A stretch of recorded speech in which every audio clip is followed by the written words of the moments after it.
O espelho da consciência. Aquilo que alimentamos interiormente retorna à nossa experiência. Entre os conceitos mais característicos do Reality Transurfing está a metáfora do espelho da realidade. Para Vadim Zeland, o mundo não funciona como um juiz que recompensa boas ações ou pune maus pensamentos. Ele funciona como um espelho que reflete com certo atraso a imagem emocional e mental que projetamos continuamente. Não se trata de um mecanismo instantâneo, mas de um processo de retroalimentação entre consciência e experiência. Quando alimentamos persistentemente medo, ressentimento, indignação ou ódio, essas emoções tornam-se parte da imagem enviada ao espelho. A realidade, então, tende a devolver circunstâncias compatíveis com esse estado interior. Da mesma forma, quando cultivamos confiança, serenidade, gratidão e apreciação, criamos condições para perceber e viver experiências coerentes com essas disposições. O ponto central não é que o universo premie ou castigue, mas que a atenção sustentada molda a maneira pela qual a realidade passa a ser vivida e interpretada.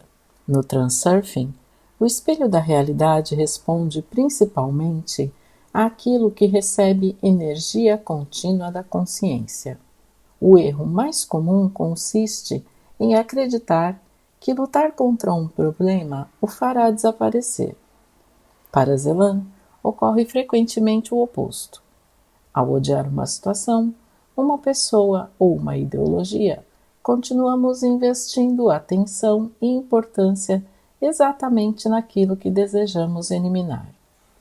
Os pêndulos alimentam-se dessa energia emocional e o espelho apenas produz a imagem predominante enviada pela consciência. A solução proposta não é negar a existência dos problemas, mas retirar deles a carga emocional excessiva e redirecionar deliberadamente o foco para aquilo que desejamos construir. Neville Goddard estabelece um paralelo profundo ao afirmar que o mundo exterior constitui um reflexo do estado de consciência predominante. A diferença é que Neville enfatiza menos o conceito de espelho e mais a ideia de manifestação do estado assumido. Quando alguém permanece identificado com sentimentos de fracasso, medo ou ressentimento, continua ocupando internamente exatamente o estado que dará origem às experiências correspondentes. Assim, como Zeland recomenda abandonar a luta contra aquilo que não se deseja, Neville convida o indivíduo a tirar a atenção da realidade presente e assumir interiormente o estado correspondente à realidade desejada. Florence Scovel Shinn também aproxima-se desse princípio ao ensinar que palavras, pensamentos e sentimentos atuam como sementes lançadas continuamente na experiência.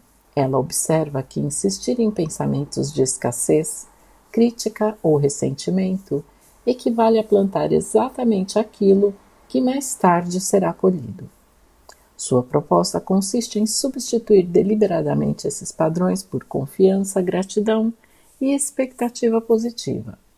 Assim como Zeland afirma que o espelho apenas devolve aquilo que recebe, Florence considera que a vida responde naturalmente à qualidade das sementes emocionais e mentais cultivadas diariamente.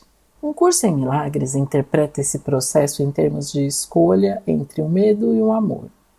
Segundo o curso, o ego projeta continuamente seus próprios conteúdos sobre o mundo e depois acredita estar reagindo a uma realidade objetiva. O perdão desfaz exatamente esse mecanismo de projeção. Quando abandonamos a necessidade de manter o conflito, deixamos de alimentar a percepção que o sustentava. Embora utilize uma linguagem diferente da de Zeland, o princípio é semelhante. Aquilo que continuamente projetamos tende a organizar nossa experiência da realidade. Carl Jung descreve um mecanismo comparável através do conceito de projeção psicológica. Aspectos inconscientes da personalidade frequentemente são atribuídos a pessoas ou a grupos externos. Quanto mais intensa a rejeição dirigida ao outro, maior pode ser a probabilidade de estarmos projetando conteúdos ainda não reconhecidos em nós mesmos. Nesse sentido, o espelho de Celan aproxima-se do funcionamento da projeção junguiana. A realidade torna-se uma superfície sobre a qual a psique revela seus próprios conteúdos. A integração desses aspectos reduz o conflito e transforma a maneira como percebemos o mundo. O taoísmo propõe uma atitude semelhante ao recomendar a redução da resistência contra aquilo que existe. Lao Tzu observa que combater continuamente determinadas situações fortalece justamente a tensão que desejamos dissolver. O sábio evita alimentar conflitos desnecessários porque compreende que a energia segue naturalmente a direção da atenção. Em vez de permanecer preso àquilo que rejeita, orienta sua consciência para a harmonia com o Tao. Assim como Celan aconselha retirar a importância dos objetos de conflito. O taoísmo convida o indivíduo a abandonar a luta improdutiva para permitir que a ordem natural restabeleça o equilíbrio. Epicteto ensina que não são os acontecimentos que perturbam o ser humano, mas o julgamento que faz sobre eles. Quando alimentamos continuamente indignação e ressentimento, fortalecemos precisamente o poder psicológico dessas circunstâncias sobre a nossa vida. O estoico procura disciplinar sua atenção para não permanecer emocionalmente aprisionado ao que escapa ao seu controle. Embora não utilize a metáfora do espelho, aproxima-se de Celan ao mostrar que aquilo que continuamente ocupa nossa mente acaba moldando profundamente nossa experiência interior. No Advaita Vedanta, o apego e a aversão constituem duas faces da mesma identificação com o Maya. Amar obsessivamente ou odiar intensamente determinados objetos significa permanecer psicologicamente preso ao mundo das formas. A liberdade surge quando a consciência reconhece sua natureza mais profunda e deixa de atribuir realidade absoluta às experiências transitórias. Sob essa perspectiva, o espelho descrito por Celan corresponde ao modo como Maya devolve continuamente à mente os conteúdos com os quais ela permanece identificada. Jean-Paul Sartre, do existencialismo, não formula essa ideia em termos espirituais, mas ele faz um paralelo interessante. O ser humano constrói continuamente o significado de suas experiências através da interpretação que escolhe sustentar. Permanecer definido pelo ressentimento significa renovar incessantemente um determinado projeto existencial. Para Sartre, a liberdade surge quando deixamos de repetir automaticamente essas interpretações e assumimos responsabilidade pela maneira como escolhemos significar nossa experiência. Assim como Celan propõe retirar a energia dos conflitos para alterar o reflexo da realidade, Sartre mostra que a transformação começa pela mudança do significado atribuído ao mundo. Para sintetizar, apesar das diferenças entre seus fundamentos filosóficos, essas tradições convergem para um princípio comum. A qualidade da experiência humana está profundamente ligada ao estado interior que continuamente alimentamos.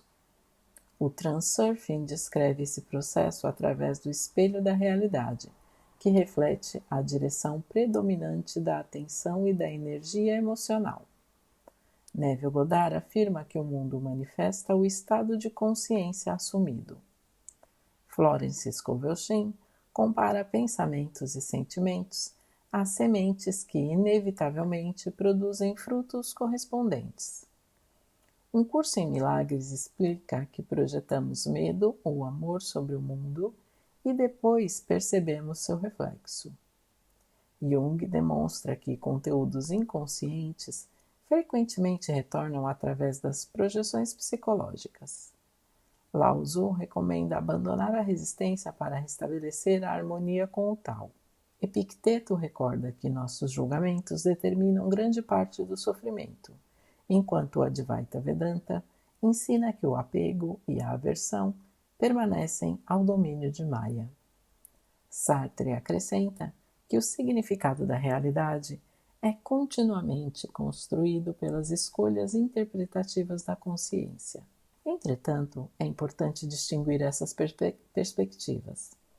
O transurfing não afirma que os pensamentos isolados produzem automaticamente acontecimentos externos, mas que a persistência da atenção e da carga emocional influencia profundamente a forma como a realidade é percebida, interpretada e vivida. Da mesma forma, a psicologia de Jung entende muitas dessas mudanças como transformações da relação entre consciente e inconsciente. E o estoicismo concentra-se sobretudo na liberdade interior diante dos acontecimentos. Ainda assim, todas essas tradições apontam para uma conclusão semelhante. Aquilo que alimentamos continuamente em nossa consciência tende a tornar-se o centro gravitacional da nossa experiência. Por isso, transformar a realidade começa menos por combater o que rejeitamos e mais por escolher conscientemente o que merece nossa atenção, energia e presença. Este canal é uma escola de consciência, percepção e manifestação consciente. Aqui estudamos os princípios que moldam a realidade através dos ensinamentos de Neville Goddard, Joseph Murphy, Vadim Zeland, Florence Scovel Shinn e outros pesquisadores da mente e da metafísica. A realidade é analisada como reflexo de estados internos, identidade e consciência em ação, não como teoria, mas como experiência prática.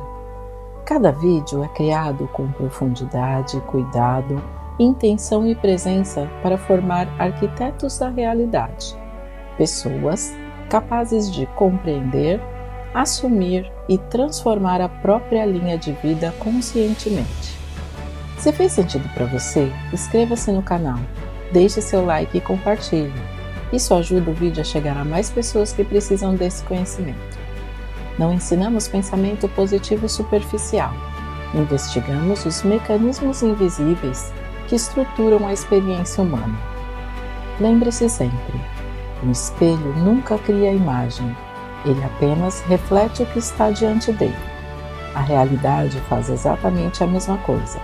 Até o próximo vídeo.